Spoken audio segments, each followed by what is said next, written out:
तो बच्चों नमस्कार। उम्मीद है आप सभी बहुत अच्छे होंगे और इसी उम्मीद के साथ हम आगे बढ़ रहे हैं कि पिछली जो भी क्लासें हम लोग कर रहे हैं आप लोग उसको अच्छी तरीके से रिवाइज कर रहे हैं। तो पिछली क्लास में हमने पढ़ा था प्रकाश का वर्ण विक्षेपण और हमने ये देखा था कि श्वेत प्रकाश में ही कितने रंग होते हैं, 7 रंग होते हैं। और उसका प्रैक्टिकल करा था 2 प्रिज्म लेकर के। 2 प्रिज्म लेकर के जब प्रैक्टिकल करा था तो हम देखे थे कि श्वेत प्रकाश 7 रंग में विभक्त होता है, पुनः दूसरे प्रिज्म से वो 7 रंग मिल करके किसका निर्माण कर देता है, श्वेत प्रकाश का।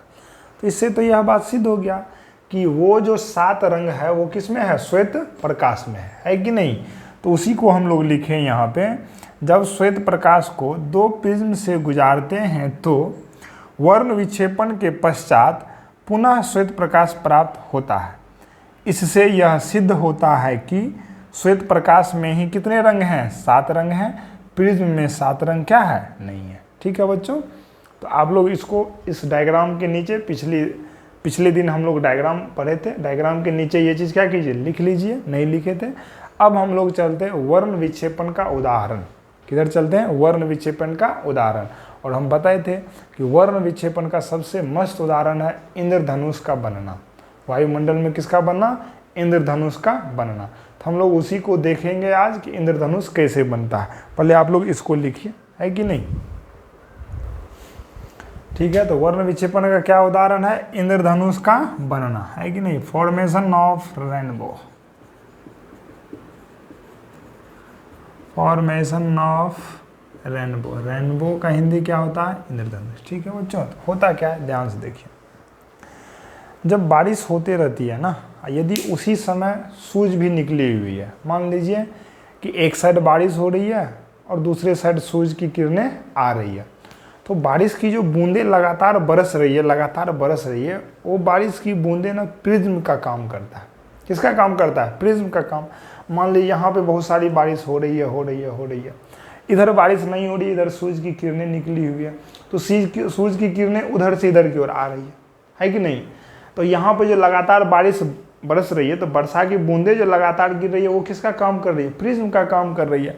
और प्रकाश जो श्वेत प्रकाश चल करके आई वर्षा के बूंदे के पास, तो वर्षा के बूंद से जब वो निकलती है तो कितने रंग में विभक्त हो जाती है, 7 रंग में विभक्त हो जाती है कि नहीं है।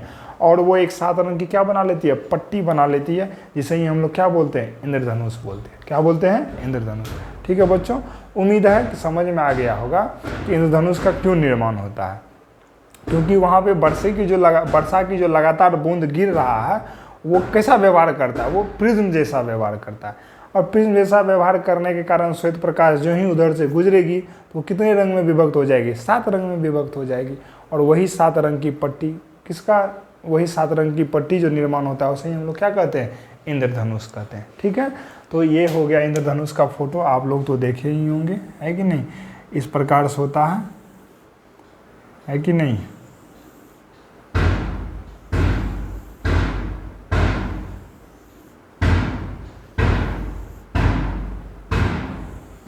है ना। ठीक है बच्चों, तो इंद्रधनुष में जो सबसे नीचे वाला कलर होता है, सबसे नीचे वाला जो कलर होता है ना, वो होता है बैगनी। सबसे नीचे वाला जो कलर होता है वो कौन सा होता है, बैगनी होता है। और सबसे ऊपर वाला जो कलर होता है वो कौन सा होता है, लाल होता है। वो कौन सा होता है, लाल होता है। ठीक है, तो आप लोगों से ये क्वेश्चन ऑब्जेक्टिव में पूछा जाएगा, ठीक है ना, कि सबसे नीचे जो रंग होता है वो कौन सा रंग होता है, तो बोलिएगा वो ना बैगनी होता है। वो ना क्या होता है, बैगनी होता है। और सबसे ऊपर जो रंग होता है वो कौन सा होता है, लाल होता है। ये वाला बात पूछा जाता है कि नहीं। यही हो गया इंद्रधनुष। आप लोग अच्छे से बनाइएगा, हम तो अच्छे से नहीं बनाए हैं, है कि नहीं। आप लोग अच्छे से बनाइएगा, है कि नहीं। लिखिए, वर्षा की बूंदों से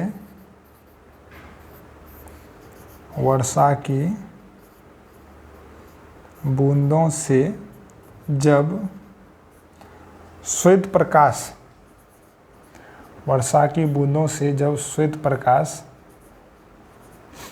प्रकाश गमन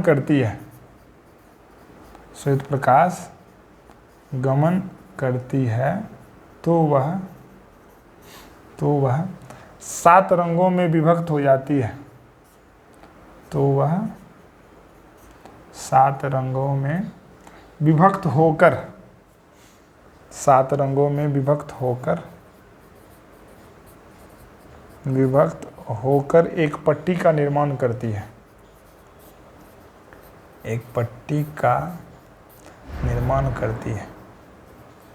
एक पट्टी का निर्माण करती है, ठीक है, जिसे इंद्रधनुष कहते हैं।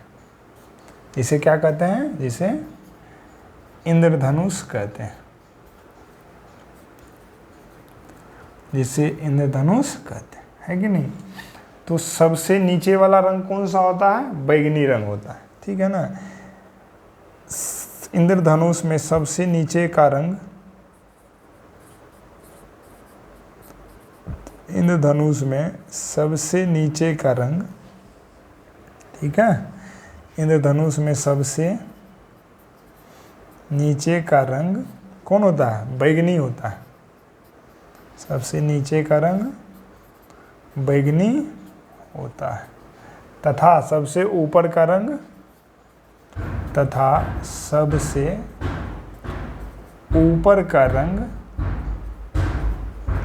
लाल होता है। सबसे ऊपर का रंग क्या होता है? लाल होता है, ठीक है।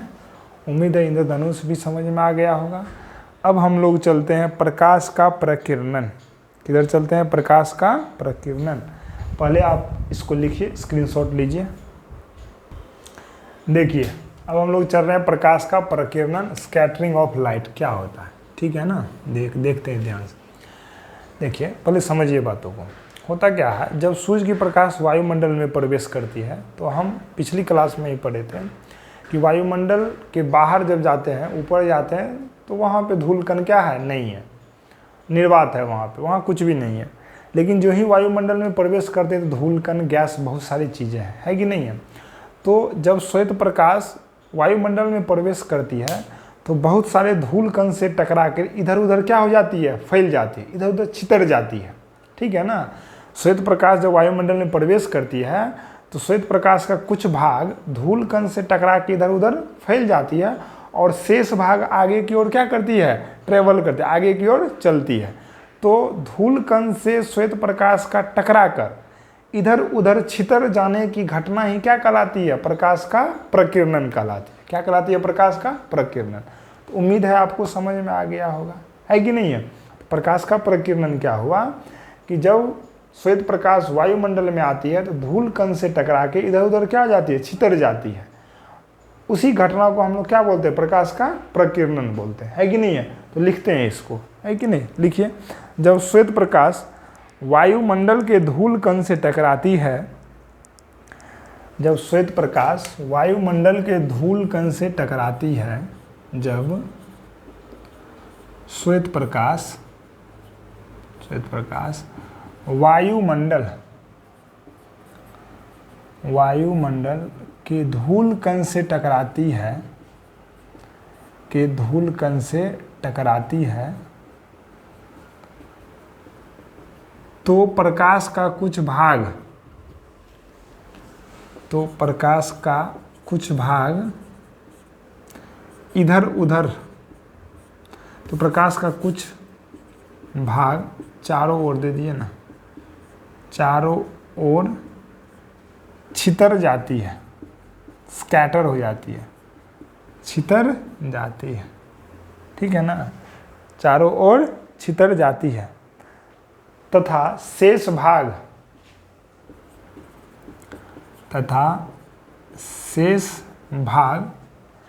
आगे की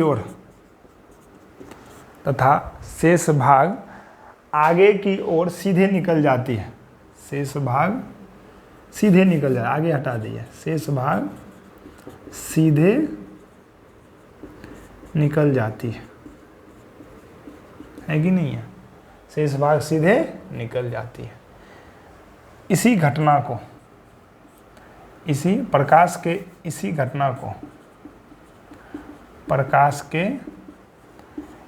घटना को प्रकीर्णन कहते हैं। ठीक है बच्चों, अच्छी तरीके से इसको आप लोग लिख लीजिए। अब ना हम डायग्राम की मदद से ये कर रहे हैं। मान लीजिए ये धूलकण है, मान लीजिए क्या है, धूलकण, ठीक है ना। और मान लीजिए ये ना श्वेत प्रकाश है,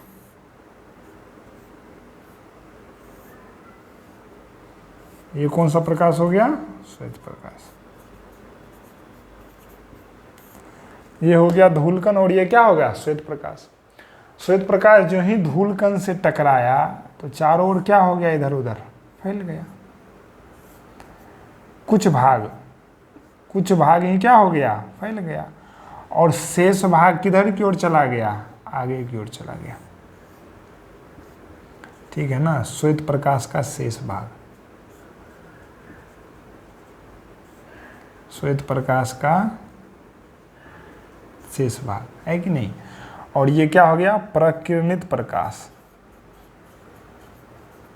और ये कौन सा प्रकाश हो गया, प्रकिरणित प्रकाश। ठीक है भाई, श्वेत प्रकाश है, वायुमंडलीय धूलकण से टकराया, कुछ भाग प्रकिरणित हो गया चारों ओर, और शेष भाग किधर निकल गया, आगे निकल गया। इसी घटना को हम लोग क्या बोलते थे, प्रकाश का प्रकीर्णन। उम्मीद है आप लोग को समझ में आ गया होगा। स्क्रीनशॉट लेकर के इसको लिखिए। अगला हम लोग देखते हैं कोलाइड। क्या देखते हैं, कोलाइड। ठीक है ना, देखिए नेक्स्ट टॉपिक है कोलाइड। क्या है, कोलाइड इंपॉर्टेंट है, 2 मार्क 3 मार्क में पूछा जाता है कि नहीं है। देखिए क्या होता है, मान लीजिए कोई माध्यम है कि नहीं है, तो किसी माध्यम में छोटे छोटे कणों के निलंबन को, किसी माध्यम में छोटे छोटे कणों के निलंबन को ही हम लोग क्या बोलते हैं, कोलाइड बोलते हैं। क्या बोलते हैं, कोलाइड। जैसे देखिए गांव घर में क्या होता है, हम लोग के गांव घर में धुआं, देखिए जब धुआं निकलता है तो देखते हैं ना कि धुआं जब उड़ता है तो धुआं में क्या होता है, राख भी होता है। छोटा छोटा क्या हो गया, वो राख जो है धूलकण हो गया।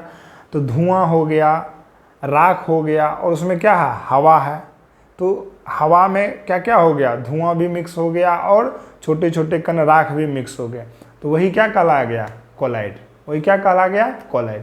जैसे दूध है, दूध के अंदर क्या है, छोटे छोटे हैं, वसा है, फैट है। तो समझ में नहीं आया, तो दूध को जब मथते हैं, मशीन में जब मथते हैं, या मम्मी जो दूध को निकालती है, मथ करके निकालती है, उससे क्रीम निकलता है ना। तो क्रीम कहाँ छुपा हुआ था, दूध के अंदर, छोटे छोटे कणों में दूध के अंदर छिपा हुआ था, है कि नहीं है। तो दूध भी एक प्रकार का क्या हो गया, कोलाइड हो गया, क्योंकि उसमें छोटे छोटे कणों के रूप में कौन छुपा हुआ है, वसा, फैट, जिसको क्रीम बोलते हैं, वो छुपा हुआ है। तो दूध भी एक प्रकार का कोलाइड हो गया। धुआं भी एक प्रकार का क्या हो गया, कोलाइड हो गया। कोहरा जो होता है वो भी एक प्रकार का क्या हो गया, कोलाइड हो गया। मतलब वैसे माध्यम जिसमें छोटे छोटे कण क्या होते हैं, निलंबित होते हैं, मतलब छुपे हुए होते हैं, है कि नहीं, उसे ही हम लोग क्या बोलते हैं, कोलाइड बोलते हैं, है कि नहीं है। लिखिए, जब किसी माध्यम में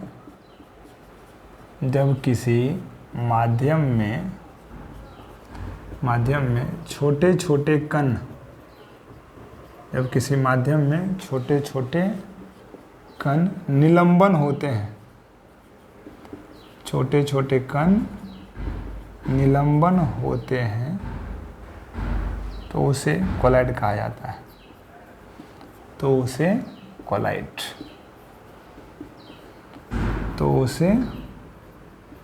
कोलाइड कहा जाता है कि नहीं। जैसे लिखेगा, जैसे में दूध भी एक प्रकार का क्या है, कोलाइड है। दूध भी एक प्रकार का क्या है, कोलाइड है। क्यों, क्योंकि दूध में छोटे छोटे कण के रूप में, छोटे छोटे कण के रूप में वसा, फैट, इसको अपनी भाषा में बोलते हैं क्रीम, है कि नहीं है। क्रीम निलंबित होता है, क्रीम निलंबन होता है, वसा, फैट निलंबन होता है कि नहीं है। अगला जैसे लिख लेते हैं, अगला लिखते हैं धुआं।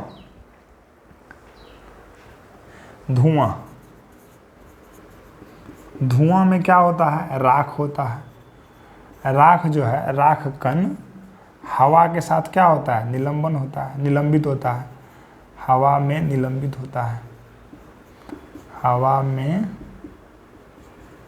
हवा में निलंबित होता है कि नहीं है। तो धुआं भी एक प्रकार का क्या हो गया, कोलाइड हो गया। अगला है जैसे कुहासा, अगला क्या है, कुहासा। तो कुहासा में क्या हो गया, हवा में क्या क्या हो गया, पानी के छोटे छोटे क्या हो गए, बूंद हो गए, है कि नहीं है। और धुंध, कुहासा, धुंध इत्यादि, ये सभी के सभी क्या हो गए, कोलाइड हो गए। क्या हो गए, कोलाइड। उम्मीद है कोलाइड आपको समझ में आ गया होगा। तो अब हम लोग देखते हैं, नेक्स्ट टॉपिक देखते हैं कि आकाश का रंग नीला क्यों प्रतीत होता है।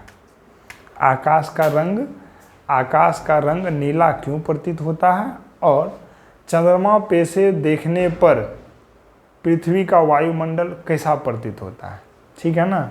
नेक्स्ट टॉपिक हम इसी को देखने वाले हैं, आकाश का रंग नीला क्यों प्रतीत होता है, और चंद्रमा से देखने पर अपना जो वायुमंडल है वो काला प्रतीत होता है, ऐसा क्यों होता है। ठीक है ना। आप लोग इसको लिखिए आकाश का रंग, ये क्वेश्चन पूछा जाता है, बहुत इंपॉर्टेंट क्वेश्चन है कि नहीं है। आकाश का रंग नीला क्यों प्रतीत होता है, नीला क्यों प्रतीत होता है। ठीक है, पहले सुन लीजिए उसके बाद लिखेंगे, आसान है कि नहीं। देखिए, जब सूर्य की किरणें वायुमंडल में प्रवेश करती है तो छोटे छोटे कणों से टकरा के सूर्य की किरण में जो 7 रंग है उसमें सबसे अधिक प्रकीर्णन नीले रंग का होता है।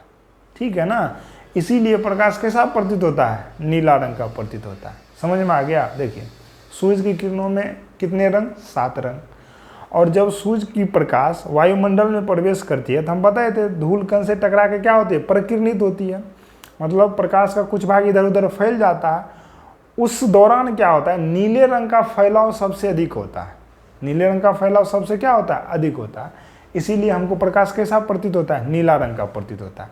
एक्चुअली में बैगनी रंग का होता है। बैगनी और नीले रंग को जब दूर से दिखा जाता है, देखते हैं ना, तो दोनों सेम कलर ही प्रतीत होता है कि नहीं। बैगनी रंग और नीला रंग को जब दूर से देखिएगा तो दोनों में कोई डिफरेंस ही नज़र नहीं आएगा, नीला ही प्रतीत होगा। इसीलिए आकाश कैसा प्रतीत होता है, नीला प्रतीत होता है। ठीक है बच्चों। तो लिखते हैं, जब श्वेत प्रकाश मतलब सूर्य की किरणें, जब श्वेत प्रकाश वायुमंडल में प्रवेश करती है, वायुमंडल में प्रवेश करती है तो नीले रंग का प्रकीर्णन है, तो नीले रंग का प्रकीर्णन सबसे अधिक होता है। नीले रंग का प्रकीर्णन सबसे अधिक होता है।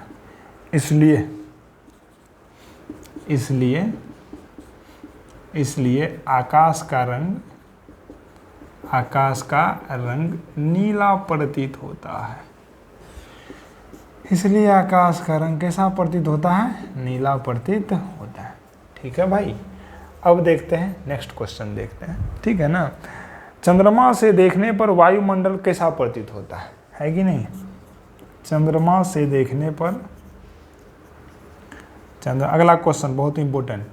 चंद्रमा से देखने पर भविष्य में भी railway, group D, Bihar police, ये सब का परीक्षा दीजिएगा, उसमें भी बहुत इंपॉर्टेंट। चंद्रमा से देखने पर वायुमंडल कैसा प्रतीत होता है, वायुमंडल कैसा प्रतीत होता है,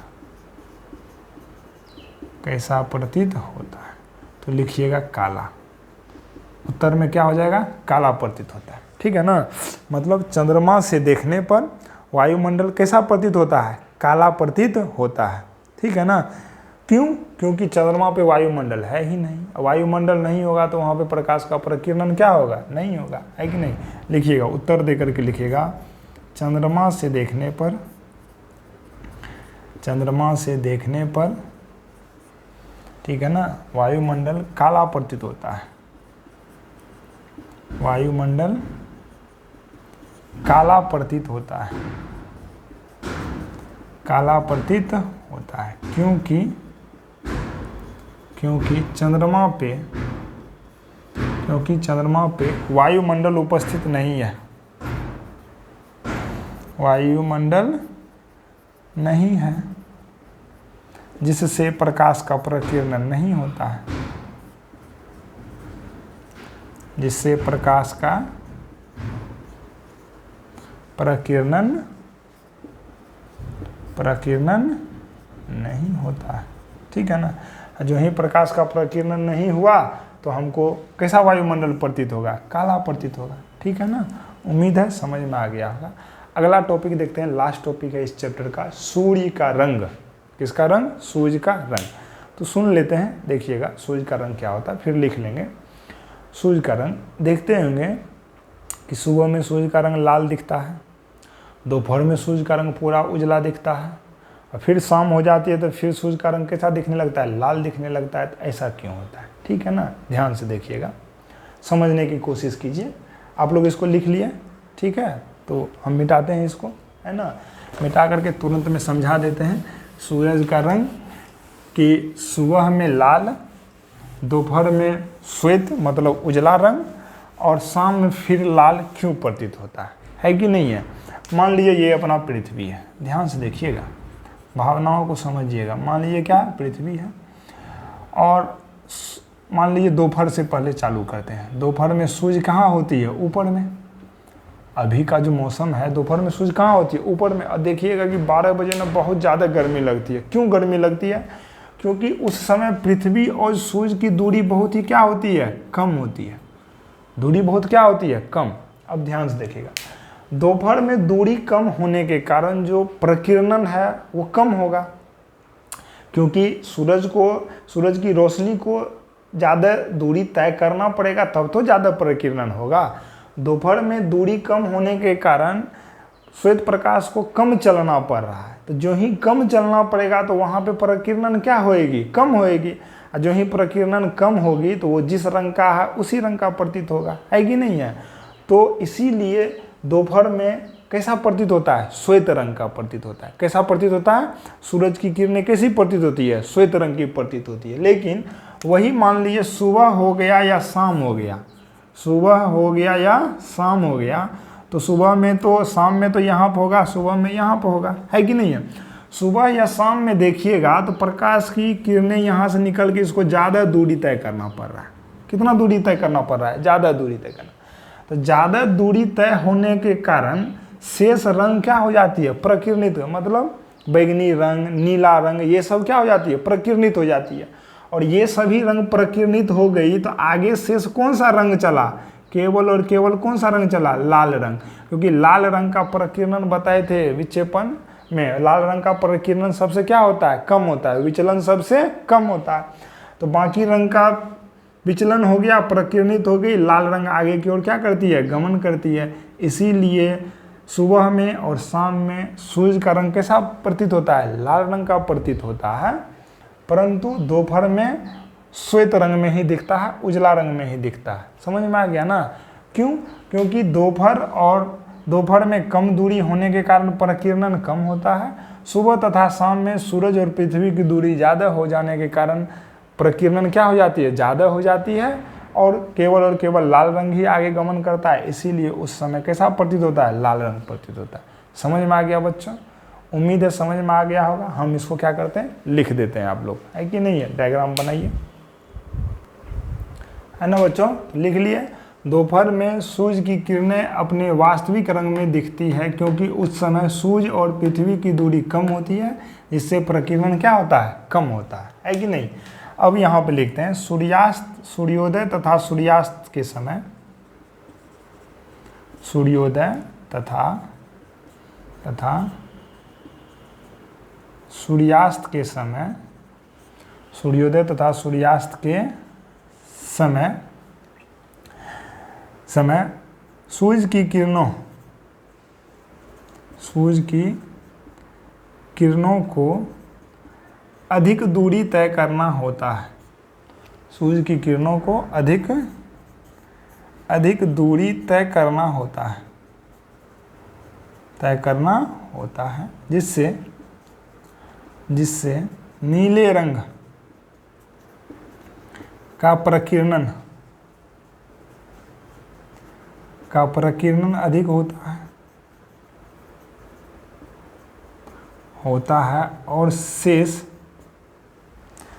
शेष लाल रंग